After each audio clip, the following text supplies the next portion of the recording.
picture a man, right? He is just walking across the roof of the world. Oh, yeah. And he's spent years crossing the blistering expanses of the Taklamakan Desert.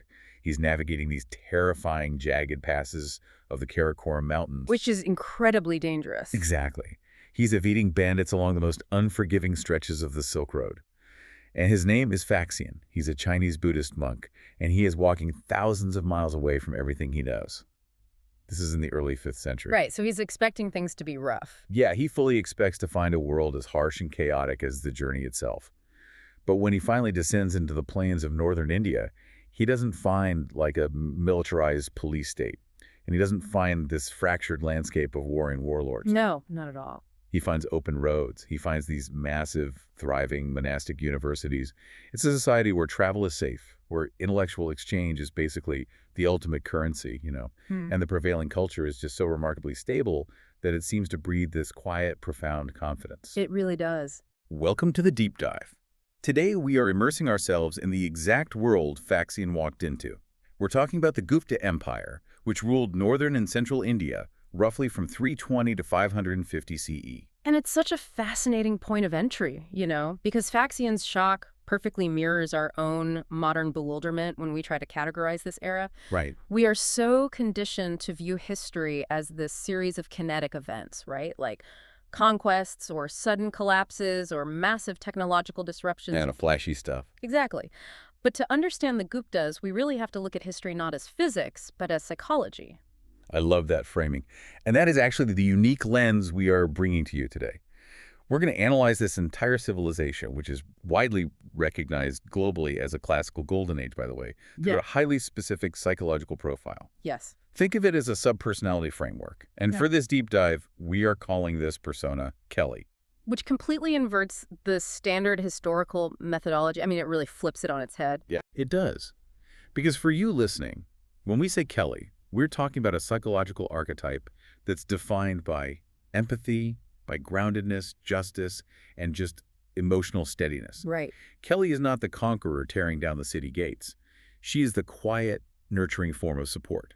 If you think of a civilization as a tree, the Kelly persona isn't the fleshy blossoms or the heavy swinging branches. No, she's the root system. Exactly. It's the unseen foundational structure that keeps the entire organism standing and actually facilitates its growth. And I would add that applying this Kelly lens forces a real reevaluation of what actually constitutes civilizational success. How so?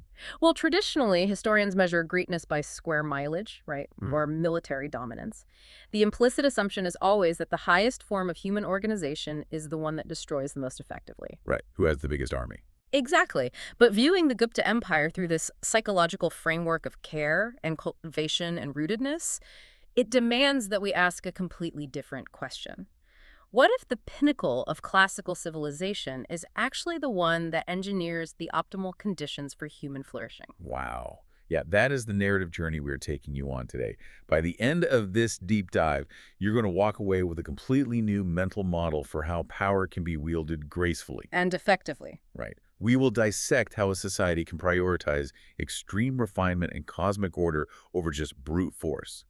But we are also going to look at the shadows. Because there are always shadows. Always. We'll uncover why this kind of psychological golden age, no matter how profoundly beautiful it is, contains the seeds of its own organic unraveling.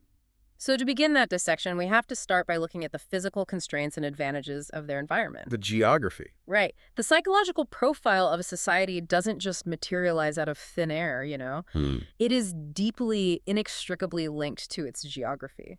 Okay, let's unpack this. Let's look at the soil of the empire.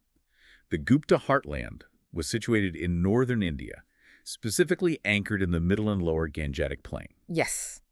You have the immense Ganges river system acting as the central artery. You have the predictable sweeping rains of the monsoon. And you have these deeply fertile alluvial plains. And we really cannot overstate the logistical leverage that alluvial soil provides. I mean, it's massive. It's a game changer. It is. When rivers like the Ganges and the Brahmaputra flood, they deposit this incredibly nutrient-rich silt over the land.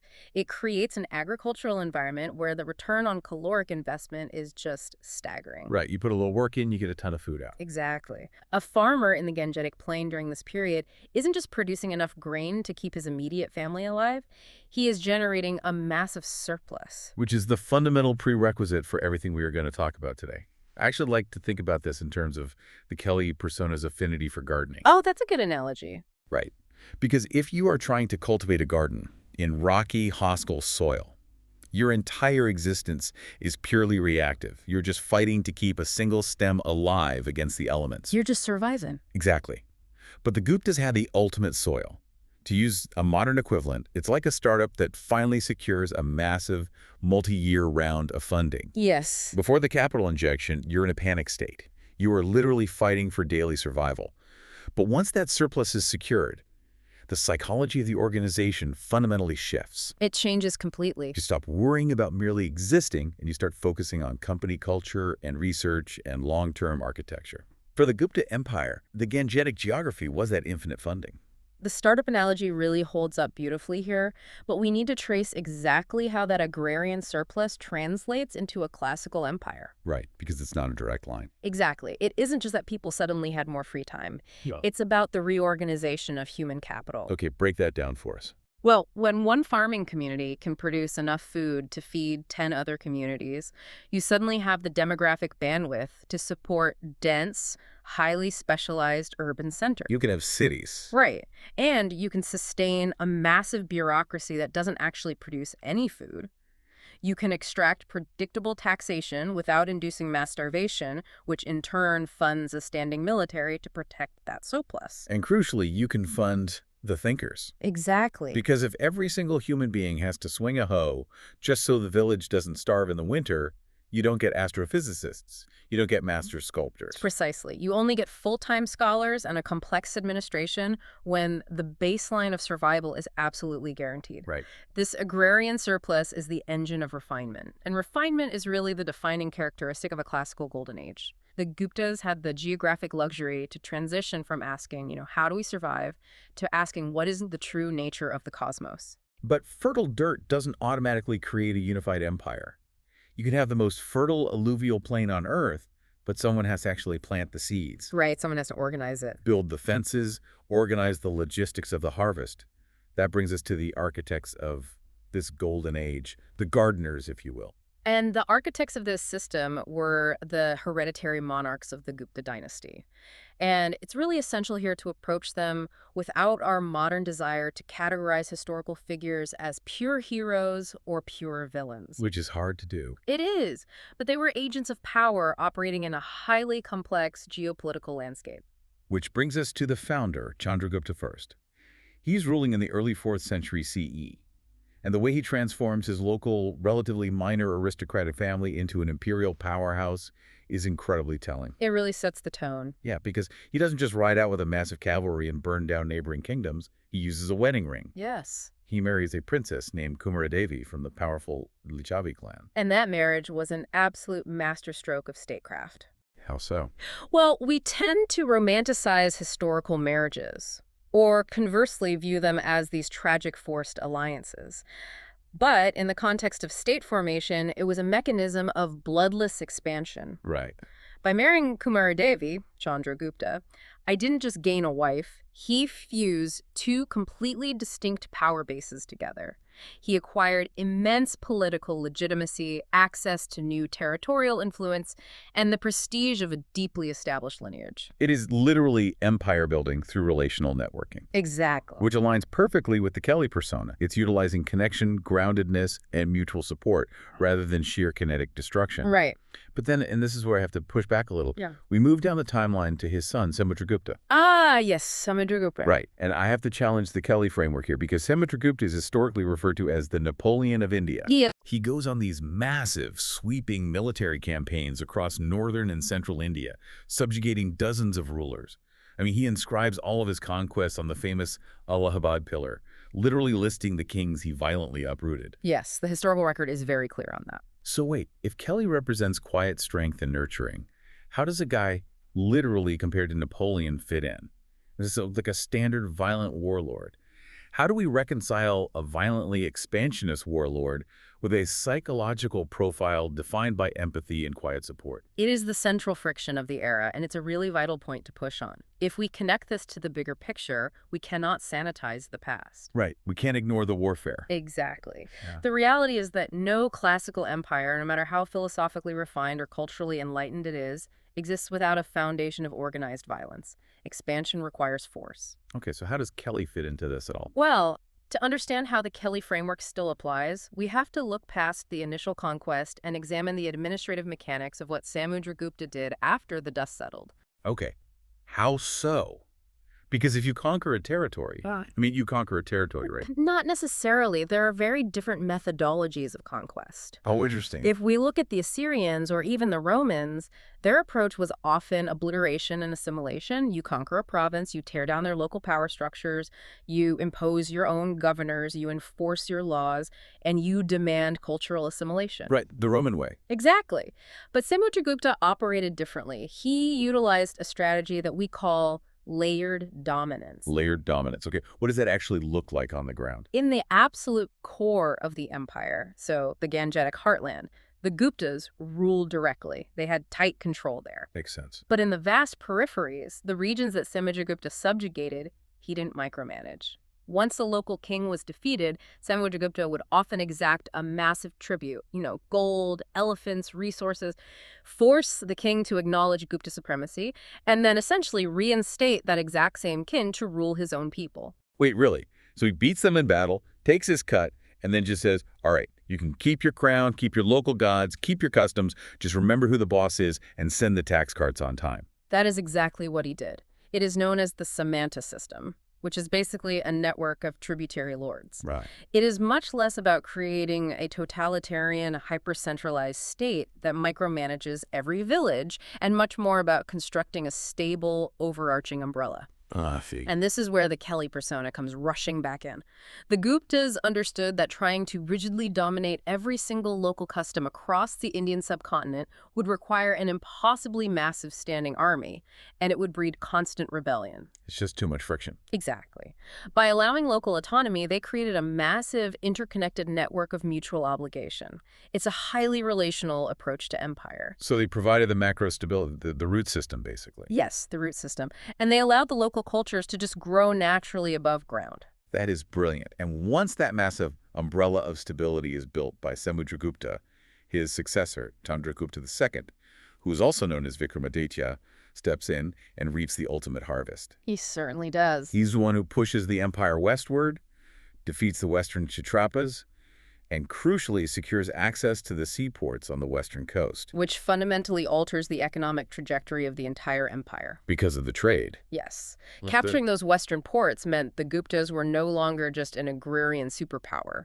They were now directly plugged into the incredibly lucrative maritime trade routes of the Arabian Sea and the broader Indian Ocean.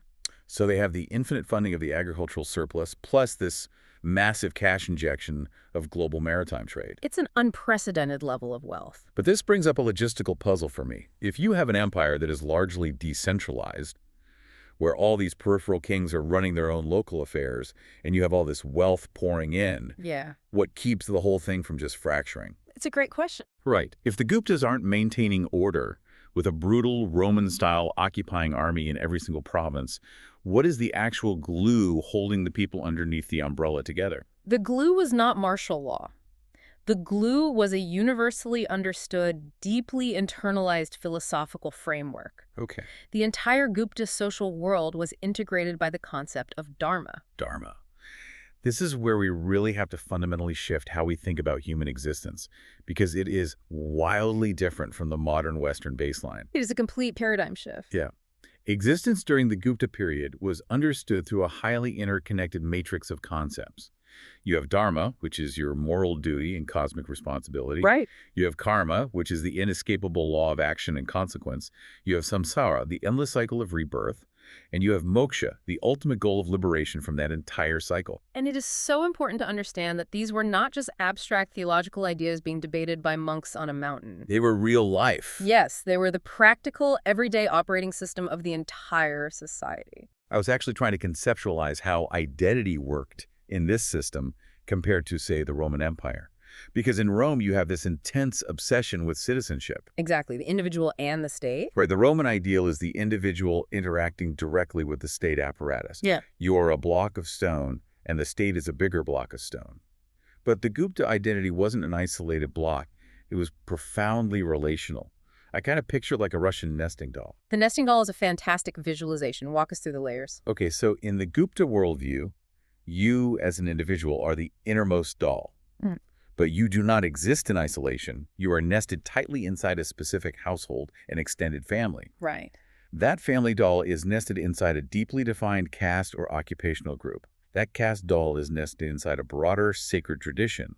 And then all of those layers are nested inside the ultimate overarching cosmic order. It's perfectly structured. Yeah, your entire identity, your worth, and your purpose are defined by your relationships and your precise duties to all the layers surrounding you. And if we look at the psychological mechanics of that structure, it provides an incredible amount of social friction reduction. Because everyone knows their place. Exactly. In a highly individualistic society, there is constant anxiety about status, role, and purpose, which often requires a heavy external state apparatus to manage the resulting conflicts. Right. You need lots of laws and police. Yes. But in the Gupta system, Dharma acts as an invisible, internalized police force. Your duty is predefined, meaning comes from responsibility to others and acting ethically within your specific role. And the king himself is trapped in that nesting doll too, right? He's not above it. Absolutely not. The state's legitimacy did not derive merely from the king having the sharpest swords. It derived entirely from the king's ability to uphold this exact moral order. Wow. The king's primary dharma was the protection of the realm and the maintenance of harmony so that everyone else could perform their own duties. If he failed in that, he quite literally lost his cosmic mandate. So the rulers rule to protect the realm, the farmers grow the grain, the merchants move the wealth, the scholars pursue knowledge. It is the ultimate expression of the Kelly persona. It really is. Kelly desires an environment where people are interconnected, where everyone acts responsibly toward one another, and where the system feels emotionally and structurally steady. The Gupta reliance on Dharma wasn't just a clever political tool. It was a societal agreement to prioritize order and mutual belonging over individual disruption. And when you achieve that level of systemic order, when the societal nesting doll is perfectly aligned, everyone knows their role, the agrarian surplus is massive, and the trade wealth is flowing in, you get a society that stops asking, how do we survive? And starts asking, what is beauty? What is truth? Right. You experience an explosion of intellectual and cultural maturation. You enter the golden age. And this is where the Gupta Empire truly shines. Here's where it gets really interesting, because we transition from the foundation of the empire to the absolute heights of its cultural output. And the defining characteristic of this era, as we touched on earlier, is refinement. Yes, refinement. It's not necessarily about raw mechanical invention. It is about systematization. And the distinction between invention and refinement is critical to understanding classical societies. How do you differentiate the two? Well, invention is often chaotic. It's driven by immediate necessity or survival. Refinement, on the other hand, requires time, discipline, and a profound philosophical confidence. I look at it like the difference between discovering fire and inventing the Michelin star kitchen. Oh, I like that. Right?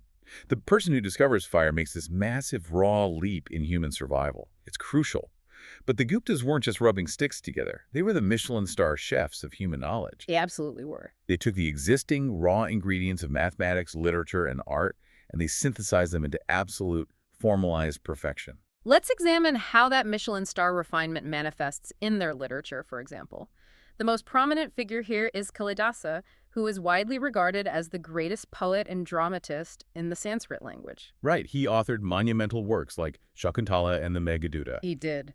But why does Kalidasa matter so much to the narrative of a golden age? Like, what makes his writing fundamentally different from what came before? It is the emotional depth and the extreme elegance of his Sanskrit. Earlier historical periods often produce literature that's focused heavily on raw mythology or martial epics. Like Gods fighting demons, kings conquering lands, that sort of thing. Exactly. Kalidasa certainly incorporated mythology into his work, but his focus was on the nuance of the human experience. He explored romantic longing, the beauty of nature, the subtle, quiet tensions of courtly life. It's very internal. Yes. Yeah. His work requires a highly educated, deeply sophisticated audience that appreciates the architecture of the language just as much as the plot itself. It's the literature of a society that actually has the emotional bandwidth to care about subtlety. Precisely. And you see that exact same drive for perfection in their science and mathematics. We have to talk about Aryabhata. We must. He is advancing astronomy, accurately calculating the solar year, and he's even suggesting that the Earth rotates on its axis. But more fundamentally, he and the mathematical culture of the time are formalizing place value systems and the concept of zero. And I'm so glad you brought up zero, because it is perhaps the perfect encapsulation of the Gupta intellectual environment. Formalizing zero is not merely a utilitarian accounting trick to help merchants track their spices. Right, because, the Greeks built the Parthenon without zero. The Romans engineered aqueducts across an entire continent without zero. You can build big things without it. Yes, you can. But you cannot easily move into complex algebraic abstractions or calculate massive cosmic timescales without it.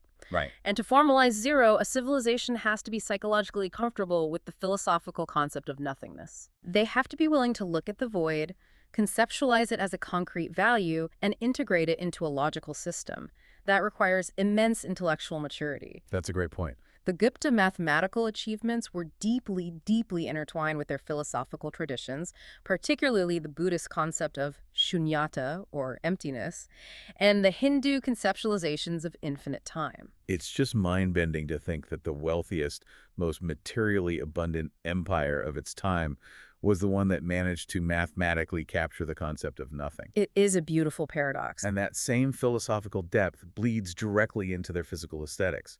When you look at Gupta art and architecture, which was literally laying down the enduring foundational blueprints for both Hindu temples and Buddhist sacred art, you don't see chaotic, aggressive energy. Not at all. The aesthetic hallmark of Gupta sculpture is profound serenity. Yes. Think of the famous standing Buddha figures from Mathura or Sarnath. The proportions are idealized, the posture is perfectly poised, and the eyes are often downcast. Right. They're looking inward rather than aggressively outward at the viewer. Exactly. It radiates this almost impossible inner calm, which is, again, pure Kelly energy. It's the physical manifestation of emotional steadiness and balance. And it is crucial to recognize that this cultural flowering occurred within a landscape of remarkable religious synthesis. The culture valued harmony above all else. Right. The Gupta monarchs were primarily patrons of the Hindu traditions. This is the era where devotion to deities like Vishnu and Shiva truly formalizes into the systems we recognize today. But they did not achieve this by violently eradicating other belief systems. Buddhism and Jainism were still heavily present, right? The massive monastic centers were thriving. Absolutely thriving. Yeah. The Guptas cultivated a layered, pluralistic, sacred landscape. And this is the hallmark of a truly secure state. Because they aren't threatened by different ideas. Exactly. They had the confidence to allow multiple profound truths to coexist within the exact same societal framework. It perfectly mirrors the layered dominance of their political administration.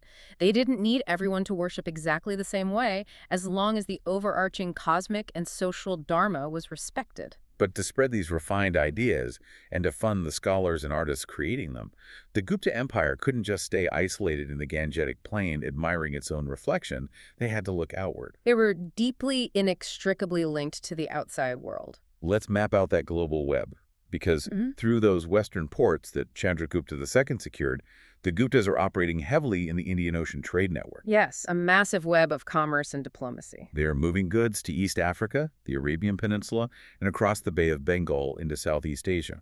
And what are they exporting? They aren't just exporting raw materials. They are exporting highly refined, value-added goods. The Michelin star goods. Exactly. Intricately woven cotton textiles, processed spices, carved ivory, and advanced metallurgy. And in return, they are importing massive wealth in the form of precious metals, luxury goods, and critically, war horses from Central Asia, which were absolutely vital for maintaining the cavalry that protected the empire. Right. They were also indirectly but heavily influenced by the overland Silk Road networks connecting them to China and the Mediterranean. This facilitated the spread of Buddhism to China and Central Asia. Which brings us right back to our friend Faxian, the Chinese monk we talked about at the very beginning of this deep dive. Ah, yes. Because he actually walked these routes. Imagine being him, walking thousands of miles and suddenly finding this society. He provides the ultimate third-party verification of this golden age. He really does. When he travels through the empire, he writes about how peaceful the routes are, how functional the institutions are, how the hospitals are providing care. And he documents how the monastic universities, which would eventually evolve into massive global centers of learning like Nalanda, are just facilitating this free, open religious exchange. Faxian's account is invaluable because it proves that the Gupta Golden Age is not merely some retroactive propaganda invented by later kings. Right, it's not just them bragging about themselves. Exactly. An outsider from a completely different cultural paradigm experienced the safety, the wealth, and the intellectual vibrancy firsthand and documented it for us. And it highlights a really important aspect of Gupta statecraft. Their incredible use of soft power. Yes. The Guptas didn't need to launch a military invasion of China to exert influence there. They didn't need permanent military alliances to conquer Southeast Asia to shape its development. They used tributary networks, marriage, and just the sheer gravitational pull of their cultural prestige. This raises a really important question about how we evaluate historical legacy. What do you mean? Well, is a civilization's true power measured by the lands it occupies with troops, which almost inevitably recedes? Yep. Or is it measured by the art, the math, and the religion it exports to the rest of the world? Oh, wow. That's a profound way to look at it. The physical borders of the Gupta Empire dissolved over 1,000 years ago. But their numerical system revolutionized global mathematics, and their religious exports profoundly shaped the cultural DNA of all of East and Southeast Asia long after their borders vanished. It is the ultimate Kelly strategy. Quiet, nurturing, structural influence. Yeah. You don't even realize how much the root system has shaped the forest until you look closely at the soil. Exactly. But as incredibly impressive as all of this is, we have talked about the high-flying math, the poetry, the global trade. What was it actually like to wake up on a Tuesday in the Gupta Empire? That is the crucial pivot we have to make. Because golden ages usually have a bit of tarnish on them, right? They're usually only golden for the people at the very top of the nesting doll. That is an essential point. We must impartially examine the daily realities and the severe structural limits of this civilization. The glamorous courts, the intellectual debates in the monasteries, the wealthy merchant guilds, these represent a tiny, tiny statistical fraction of the population. Right. If you, listening to this, were randomly dropped into the Gupta Empire, the overwhelming probability is that you would not be debating the concept of zero with Aryabhata. No, you would not. It would be a peasant in a small, mud-brick agricultural village. Your entire existence would be largely inherited. It was rhythmic, repetitive, and restricted. You are desperately waiting for the monsoon rains to plant your crops, and you are exhausted from harvesting in the dry season. Your life is deeply tied to nature. And your worldview would be intensely localized. You would likely never travel more than a few dozen miles from your birthplace. Your life revolved around managing livestock, maintaining irrigation, participating in local kinship networks, and basically just surviving. Yeah. And critically, your place in the world was locked within a strongly hierarchical social structure. The class system. It was the absolute bedrock of the society, and it was inflexible. At the top, you have the Brahmins, the priests, and scholars, who hold immense ritual purity and intellectual authority. Right. Then you have the Kshatriyas, the rulers and warriors who hold the kinetic political power. Below them are the Vaishyas, the merchants, artisans, and agricultural landowners. And at the bottom, making up the massive peasant base, are the Shudras, the laborers whose physical exhaustion literally funds the golden age above them. Furthermore, we must acknowledge the strict limits of patriarchal gender roles. Right. While elite women in the royal courts occasionally exercised some dynastic influence and certain religious paths offered limited agency, society at large was fundamentally unequal. A woman's dharma was entirely tied to her father, her husband, and her sons. And this is where I really struggle. Because if we're using this Kelly is fundamentally egalitarian, right? She values fairness for everyone. She wants everyone to feel seen, to feel emotionally supported, and to have a fair chance at growth. But the Gupta society is fundamentally, structurally unequal. It is. Your life path is dictated almost entirely by the strict boundaries of your birth. How do we reconcile this? How can a society this rigid be considered a manifestation of a nurturing psychological profile? It is a profound contradiction, absolutely. But it requires us to view their societal mechanics functionally, rather than exclusively through the lens of modern democratic morality. I mean, we have to look at it impartially. Okay, so from their perspective, how does it work? Well, from our perspective, the hierarchy is oppressive. But for the Guptas, this hierarchy was the moral order. That structured inequality was the precise mechanism that generated the stability. The stability of the nesting doll we talked about earlier. Exactly. The system fostered stability and cultural flowering, but it relied on structured inequality to do so. The Guptas did not view the caste system as a tool of malicious oppression. They viewed it as the reflection of cosmic law. Right, karma. Yes, karma. In their worldview, your birth into a specific caste was not a random accident or an injustice. It was the direct result of your actions in previous lives. Therefore, the most righteous, harmonious thing you could do was to flawlessly perform the duties of the role you were currently assigned. So if you were born a peasant, the system tells you that trying to rebel and become a merchant is not just illegal, it is a cosmic violation that will trap you in a lower state in your next life.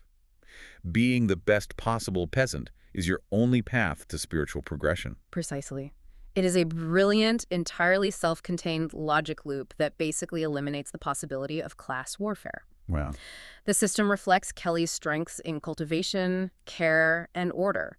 It created an environment so emotionally steady that art and science could flourish at unprecedented levels. But you are correct that it fails Kelly's modern hopes for universal equality. It is care and cultivation made civilizational, but the cultivation is ruthlessly curated. It makes me think of a highly maintained botanical garden. Oh, that's perfect. Right. It is breathtakingly beautiful. The flowers are perfectly arranged, the paths are swept, and it is incredibly peaceful to walk through. But it only looks like that because the gardener is constantly, meticulously pruning away anything that goes outside of its designated box. The beauty relies on strict control. That is a highly accurate assessment of a classical golden age. And as with any highly structured system, it brings us to its fundamental vulnerability. The unraveling. Yes. When a society is that rigidly structured, when every single piece of the nesting doll is perfectly balanced on top of the other, if you pull out the wrong block or put too much weight on the top, the whole thing starts to sway. And eventually the weather changed. It did. The empire didn't have a single dramatic Roman-style collapse. It unraveled gradually. Right. It's not a Hollywood ending where the barbarians burn the city in a day and plunge everything into darkness. The Gupta Empire unraveled through a convergence of pressures. It was a gradual decentralization, initiated by external invaders, but ultimately driven by internal fragmentation. Let's start with the external shock. The Hunas. These were Central Asian nomadic groups, often associated with the broader Hunnic migrations, who began attacking the northwestern frontiers of the empire in the late 5th century. Yes. Now, initially, the Guptas actually hold the line. King Skandagupta mounts a massive, successful military defense and fights them off. But the victory was Pyrrhic. The logistical reality of defending a massive agrarian empire against highly mobile, kinetic steppe nomads is incredibly draining. It drains all the resources. Exactly. War consumes surplus. The vast wealth that was previously flowing into the patronage of scholars, the building of temples, and the maintenance of infrastructure had to be violently redirected into outfitting armies and fortifying borders. It's like the startup we talked about earlier, suddenly having to spend all of its R&D budget on legal defense. Right. The company might survive the lawsuit, but the era of ping-pong tables and innovation is over. The economic strain is massive, and that economic strain triggers the second, far more fatal pressure: internal fragmentation. And this is where the very flexibility that allowed local rulers to thrive earlier became a massive liability. The layered dominance backfires. Exactly. When the Guptas were expanding and wealthy, letting peripheral kings rule themselves in exchange for tribute was efficient. But when the central Gupta state became economically exhausted by the Huna Wars, their political gravity weakened. And when the boss looks weak, the regional managers stop sending their profits up the chain. Precisely. But it was compounded by a specific administrative practice: land grants. As the emperors ran low on hard currency, they increasingly paid for administrative services or patronized Brahmin priests and temples by granting them tracts of land. Which sounds nice, except those land grants permanently reduced royal revenue, right? They were tax exempt. Yes. By giving away the land, the central state permanently severed its own access to the agricultural revenue of that region. It was a fatal economic spiral.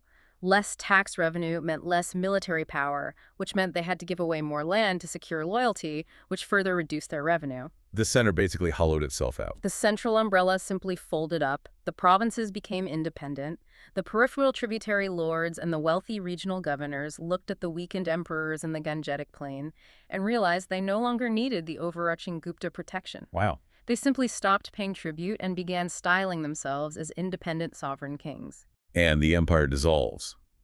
The successors essentially step into a mosaic of regional powers. You have the Pushyabhoti dynasty rising, which includes the famous King Harsha. You have the Vakatakas asserting dominance, and later the Gurjara Pratiharas. Yes, the map shatters into smaller pieces. So what does this all mean? Looking at this through our psychological lens, I want to use the Kelly garden metaphor one last time. When a carefully curated garden falls, it doesn't explode. It doesn't shatter like a glass window. No, it overgrows. Exactly. If the gardener, the central Gupta state, gets tired from the economic strain and weeds invade the external pressures of the Hunas, the garden just overgrows. Without the gardener constantly pruning and managing the borders, the neat, orderly rows simply dissolve back into a wilder, decentralized forest. I think that is the perfect way to reframe the concept of the fall of the empire. It wasn't a failure so much as a regional reorganization. We project a lot of modern anxiety onto the fall of empires, assuming it means an apocalyptic dark age. But the unraveling of the Guptas was just the cultural center redistributing itself. The mathematical principles, the Sanskrit literary traditions, the architectural blueprints, they didn't disappear. They spread out into new ecosystems and were carried forward by the new regional kingdoms. And it's also important that we don't just view the Hunas purely as malicious villains who ruined a utopia. Indeed. The Huna incursions shouldn't be seen in isolation. They were part of a massive, broader Eurasian pattern of migration and climate pressures. Rome, Han China, and Gupta India all faced similar pressures from nomadic confederations at roughly the same time. It's all connected. It is. The civilization didn't disappear. It simply reached the structural limits of its administrative model and adapted to a new, decentralized political ecosystem. Let's pull all of these threads together because we have covered an immense amount of ground today on this deep dive. We certainly have. We started by looking at the Gupta Empire not as a dry, binary timeline of dates and battles won and lost, but as a living, breathing system, an exploration of human psychology. We explored how they leveraged the incredible alluvial soil of the Ganges to create a massive agrarian foundation, and how they organized that surplus through the unifying gravity of dharma and quiet strength. We saw how they cultivated one of history's great golden ages by building an overarching umbrella of stability rather than a micromanaged police state. Right. We marveled at the brilliance of their math and poetry, the refinement of Kalidasa, the philosophical mastery required for Aryabhata to formalize the concept zero, and the serene beauty of their art. We traced their vast trade networks, exporting their culture across the globe and utilizing soft power. But we also confronted the harsh realities of their world. We impartially examined how the stability that funded this brilliance was entirely dependent on a rigid social hierarchy, patriarchal gender roles, and a massive peasant base locked into their cosmic duties. And finally, we watched how an empire built on relationships and networks organically unravels when the center exhausts itself. The garden didn't burn. It simply overgrew. So bringing this all back to you, the listener, why does an ancient Indian empire from 1,500 years ago matter for the way you operate today? Because the mechanics of human organization really do remain remarkably consistent. Exactly. We are all building our own empires, right? At work, in our families, in our communities. You are trying to build a system that functions and endures. The Gupta Empire forces you to ask, are we building them like Samudragupta expanding territory with a sword? Are you obsessed with absolute control, making sure everyone fears your authority? Or are you building it like Kelly? Right. Are you focusing on the root system? Are you creating an emotionally supportive, steady environment where good ideas can bloom? The Guptas prove that you don't need to micromanage every blade of grass to create a golden age. You just need to maintain the umbrella. It is the realization that enduring legacy is rarely born from what you conquer. It is born from what you were able to cultivate. But, I want to leave you with a final, lingering thought to mull over. Let's hear it. The Guptas, living in the Gangetic Plain in the year 400 CE, did not know they were in a golden age. Nor did they realize when it was slowly, organically unraveling into something else entirely. The shift happens so slowly you can't see it. So I want you to look at the complex systems, the global digital networks, and the immense social hierarchies that you live within today. Okay. If a historian 1,500 years from now looked back at our era and analyzed our civilization through the lens of a specific psychological profile, Hmm. what personality would they say we are acting out? And perhaps most importantly, are we currently blooming or are we just beginning to overgrow into something completely new? Wow, that is a staggering question to sit with. Thank you so much for joining us on this deep dive. Keep questioning the historical narratives you've been taught. Keep paying attention to the root systems around you, and we will catch you on the next one.